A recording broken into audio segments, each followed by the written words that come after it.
how the technology is impacting the offshore surveying, these new technologies and AI. Initially, when I joined Figro Academy in 22, I had to review all the paperwork, syllabus, course plans, training material, and it took me hell lot of time. Means initial 4 months was just doing all that stuff. But when I was thinking to leave the academy, I wanted it to be in good hands and a solid hands. So I again, I had reviewed it a couple of times, but I wanted to do it again in a robust way. So I leave the place in a good shape.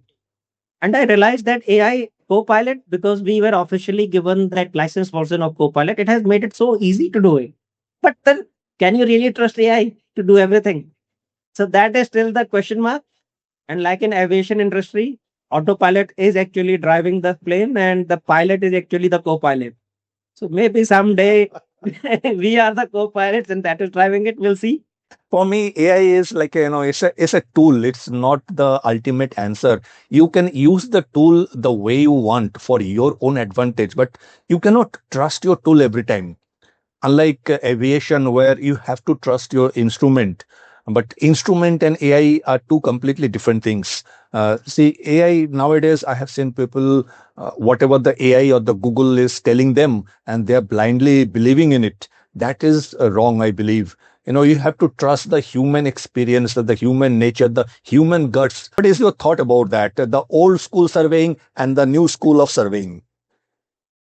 So it is very tempting, but I really don't want to be a judge here because I have little awareness about it. Means I'm not that matured with. I use it for my purpose and it works well for me.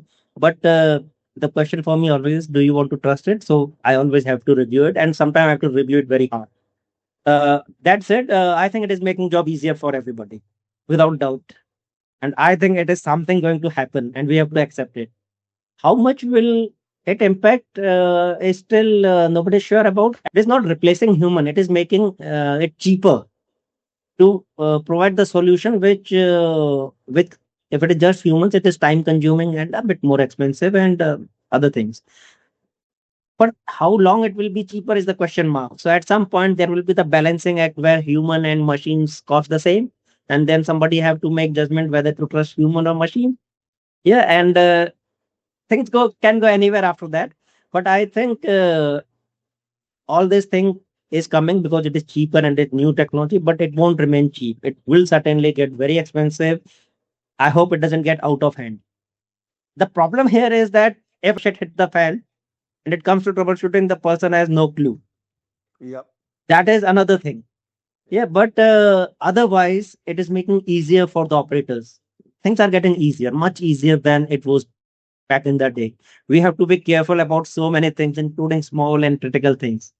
A lot of our surveyors are asking me, do I really need to know about AI? Is AI is going to take my job? And I tell them, see, the AI is not going to take your job, but the next surveyor coming with an AI qualification who knows AI will take your job. Things are getting automated, they are getting easy, but then you still have somebody to be attentive and to be able to look into it and review it. You cannot simply blame it on AI. But I think in reporting, data processing, and everything, the software itself generated. It is only that you have to review it and validate that everything is right.